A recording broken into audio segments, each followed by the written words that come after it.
Thank you and welcome to the show this morning. The topic this morning is the minority community and financing the AIDS struggle. And of course we have with us to talk about the minority community and the ability to be able to finance the struggle that has to do with AIDS and HIV in the minority community is Mr. RCrowder. And Mr. Crowder is the executive director as well as the founder of an organization called StreetWorks, as well as the leading advocate of individuals within the minority community to become involved in this whole struggle against AIDS. And of course, let me welcome you to the show this morning, Mr. Crowder. Thank you, Dr. Haney. And of course, Mr. Crowder, what we could do is to have you to give us some statements in reference to your background, your education, and how you became involved in this whole struggle against AIDS, and not only how you became involved, but how you have become, over the last several years, one of the leading advocates across the entire nation dealing with AIDS and HIV, and you're making a tremendous impression all over the nation, but especially here in Nashville, Tennessee. Let's talk about it from that perspective. Yes, Dr. Haney. As you know, I'm a graduate of Tennessee State University in the business department. I guess I would say my life took on a little different perspective, and I got involved in alcohol and all of that, which resulted in myself becoming infected with HIV.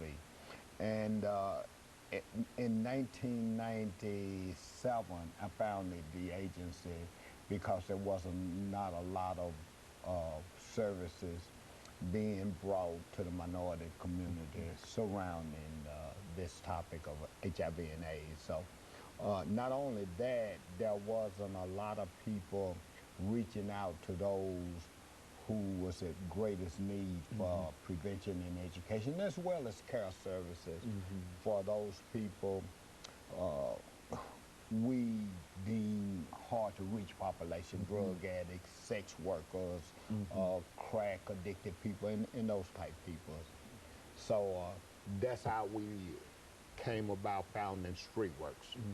And of course, one of the problems that we're talking about here this morning, Mr. Crowder, has to do with the ability to really finance this whole struggle against this epidemic.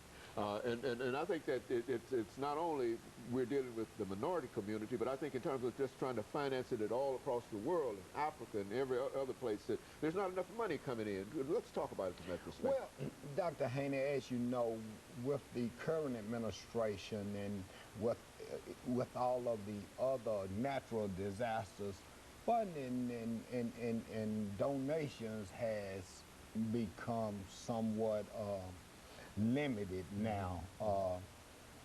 So what I guess what I'm saying now is that yes, we have money to run the agency, but that's never enough. You understand what I'm saying? I think we're working now with about a $250,000, $300,000 budget, which our budget really needs to be at least, at a minimum, twice that much.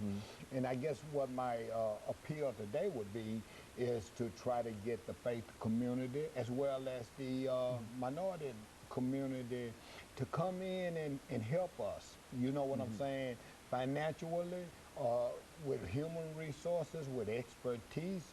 Maybe there may be a grant writer looking at the program this morning. There may be some people who are IT people who can help us redo our website.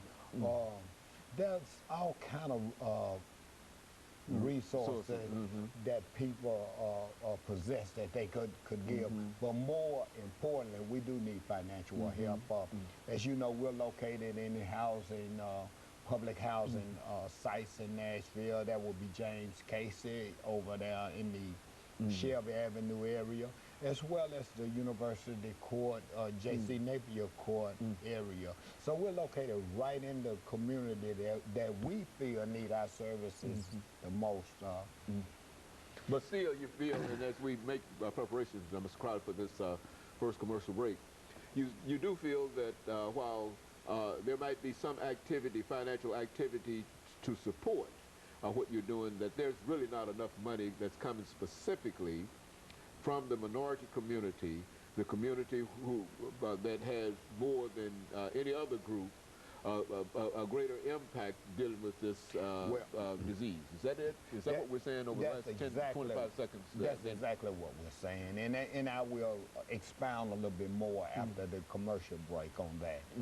But you do believe that that African Americans specifically should be able to reach deeper into their pockets in order to help support what you're doing, especially since what you're doing has such a tremendous impact upon them. Would that be a fair characterization? That'll be a fair count of what I'm saying. And of course, we'll deal with that when we come back following this first commercial break.